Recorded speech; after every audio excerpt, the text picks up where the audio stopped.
Are you wondering whether you should stop paying premiums to your life insurance or your infinite banking policy? Guess what? I'm going to show you here what options you actually have and even how you can stop paying but still not lose the life insurance. All right, so first and foremost, you got to understand what kind of policy you have. Now, if you're talking about term insurance, obviously that's not the same thing. You stop paying for term, you lose it. But it's different when it comes to whole life insurance. And just so you know, I'm not talking about universal life in this one. Although universal life, a lot of it's still the same, but there are some other risky factors with universal life that could happen, especially as those costs go up. So be aware of that. That's got a whole nother can of worms we have to open there. But with whole life insurance, I know a lot of people lately especially are saying, man, inflation's tighter, it's getting harder to pay things. I've had investments that haven't done well or whatever it might be. Like I'm trying to figure out where to use my money. And I'll tell you the same thing I told one of my clients. Now, if you go back to my history, remember I bought my very first whole life policy in 2006, almost 20 years ago now. Now, when I bought my policy, I didn't know anything about whole life insurance. I was hearing about this infinite banking concept by Nelson Nash. I even read the book. And of course, the guy that I trusted was somebody that all these other real estate investors trusted too. So I just blindly got the policy. Now, I wasn't an idiot when it came to life insurance. I actually had sold life insurance myself 4 years prior to that. And so when I asked him, I said, wait a minute, this seems really expensive because I've noticed that, with whole life insurance, you not just have the death benefit, but there's this cash value, this tax-free savings account that money grows in. But I noticed with that policy, unlike the policies I used to do with Universal Life, his policy, there was no cash value for 2 years. It wasn't until the third year he started to have cash in there.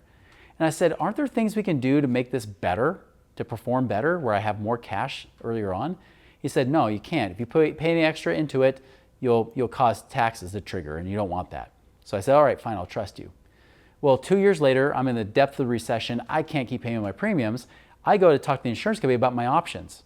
And when I called them up, they said, well, there's no cash value in your account, so if you don't pay your premium, you'll lose it, just like term insurance. And I said, well, I don't have the cash, so okay, I guess I have to lose it. And so I had put 25 grand into that policy only to lose the policy later on, which drove me nuts. Now, I figured it was just the recession, it's just what it was.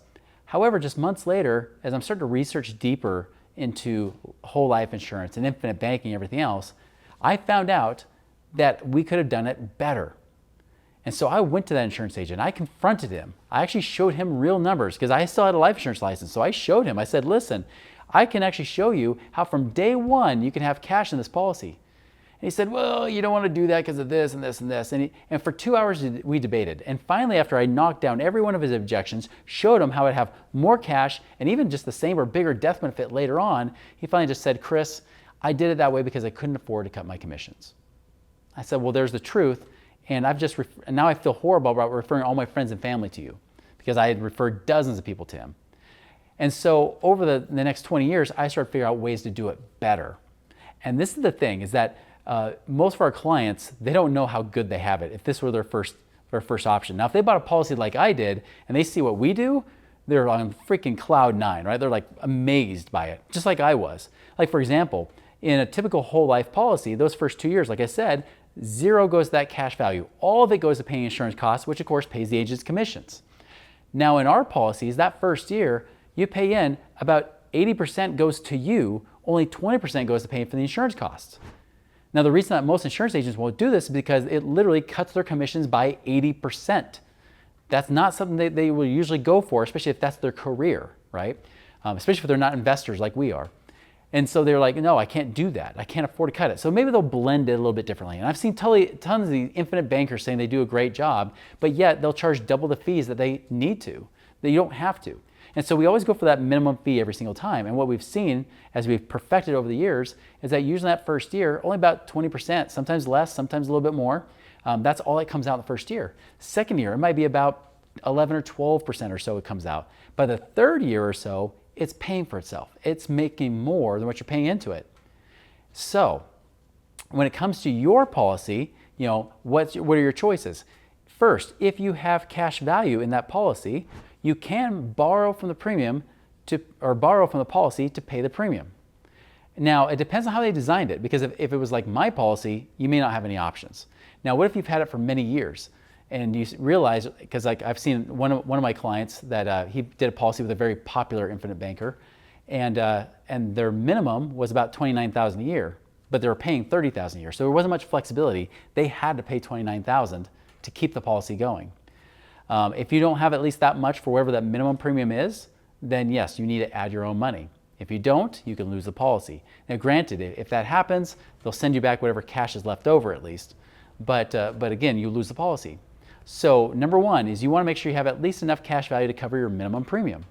Now, if you do a policy like ours, this Max ROI Infinite Banking type of system that we've trademarked, if you use that system, here's what happens. If somebody max funds that first year, typically let's say that they're putting in $20,000 a year, the minimum may only be $4,000 or $5,000 versus the minimum being $20,000 and the max $20,000.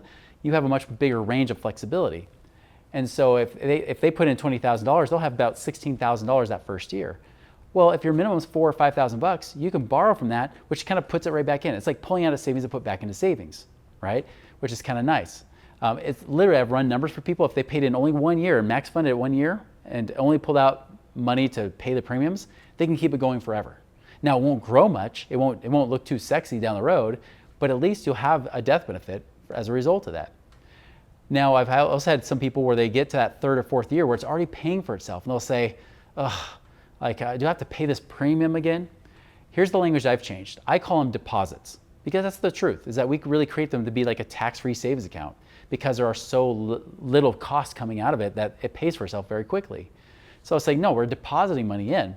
Now, if you don't have the money for the deposit, if you can't at least make the minimum payment, well, great, then we borrow at least the minimum or pay the maximum, whatever we want to do, anything in between, and we can do that. And you borrow from the policy to pay it back in. So really, it's like pulling out of savings and put it back into savings. And so it's really just moving your money in and out of savings if you have to do it that way. Some people will say, well, isn't a savings account better? Well, not necessarily, because savings accounts pay less, they're taxable, they're not protected from lawsuits and creditors like the life insurance is. And the other thing too is that, if someone just pulls money out of savings, then you're not making any interest. I find it so interesting that so many people will keep so much money in the bank and then they'll say, I don't know if I want to keep paying my premiums for my life insurance. Do you realize how backwards that is? It's like, I want to put my money in a place that earns .nothing% and I get taxed on .nothing%. And yeah, I can get to it, but guess what? I can also do my life insurance, which I can also get to. It might take about a week or so to get it, to transfer to my bank, but it's there and I can get to it whenever I want. And it's earning 6% a year tax-free. And again, it's protected. That's a no-brainer. This is why I keep most of my money there. So I've had a lot of clients where I said, well, do you have money sitting in bank savings right now? Yeah. Well, move it over. I mean, I'm not saying liquidate all of your bank savings, of course, like keep a little bit in the bank for that same day access, but you're losing to interest. You have an opportunity cost. You're losing to inflation if you keep it in the bank.